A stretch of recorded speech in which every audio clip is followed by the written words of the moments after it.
બીજી એક વાત એ કે એ એના જે કંઈ નાટકો હોય તેમાં તમને માત્ર મનોરંજન નહીં મળશે, એક ખાસ પ્રકારની ફિલોસોફી જે તમે કપિલને જ્યારે મળો અને એ જે રીતે જીવનને વિચારે છે, નાટકને જે રીતે વિચારે છે, એ બધું જ નાટકમાં કેવી રીતે ઉત્તમ રીતે પ્રગટ થાય એ કપિલ વડે શક્ય બન્યું છે. એટલે એ એવો વિલક્ષણ નાટ્યકાર છે કે જેને આ નટરાજ એવોર્ડ ન મળે તો જ નવાય.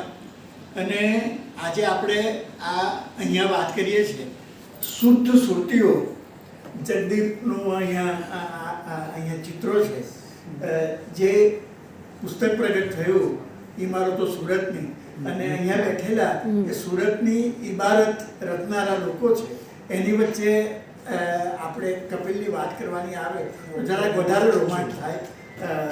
કપિલ વિશે બહુ બધી વાત થઈ શકે, પણ મને લાગે આજે અત્યારે આટલી પૂરતી છે અને કપિલ પોતે પણ થોડી વાત કરશે.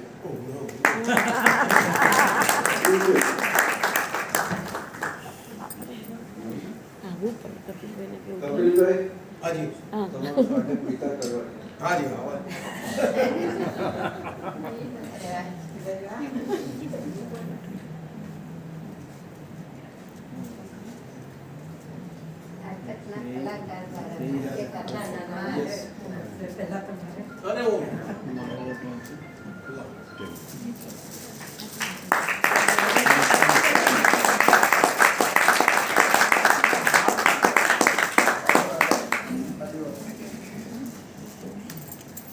ચિંતનભાઈ બોલે નહીં પણ કંઈક તો કરે કે નહીં?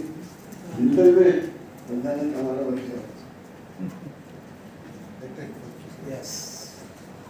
બધા સાથે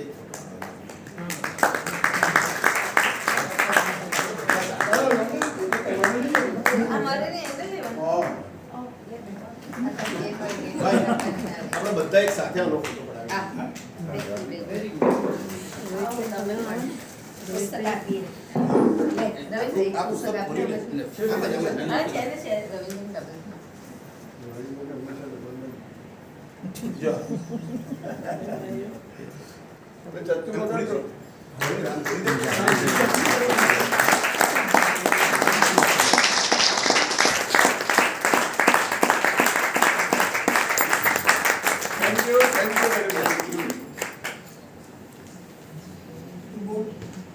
રવિન્દ્રભાઈ ઘૂંઘટ વાળી તમને આપી ઘૂંઘટ કાઢ્યો તો કપિલભાઈને પણ સાંભળીએ. એને જેટલું બોલવું હોય એટલું બોલવાનું, ચૂપચાપ ડાયલોગ સવાલ બાકી છે. મને તમે સિગ્નલ આપજો એટલે હું પૂરું કરીશ. ઉપસ્થિત તમે બધા જ અંગત છો, કોઈ પારકું નથી, એટલે એટલું જ જે ખરેખર કહેવાનું છે એટલું જ છે કે એક આ પુસ્તકની જે બોલતી ઇમારતો છે તેવી જ હું પણ સુરતની એક ઇમારત જ છું.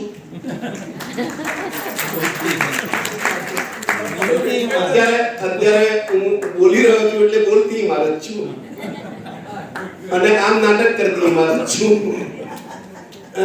તમે બધાએ એટલું આપણે ત્યાં કહું છે ને કે મિત્રસ્ય ચક્ષુષા સમીક્ષામહે, એટલે આપણા પોતાના માણસો જ્યારે આપણે વિશે કોઈ વાત કરે ત્યારે એક પ્રકારની આપણને આનંદની લાગણી થાય, પણ જે કંઈ સાચું હોય એ બધું જ સારું હોય એ જરૂરી નથી.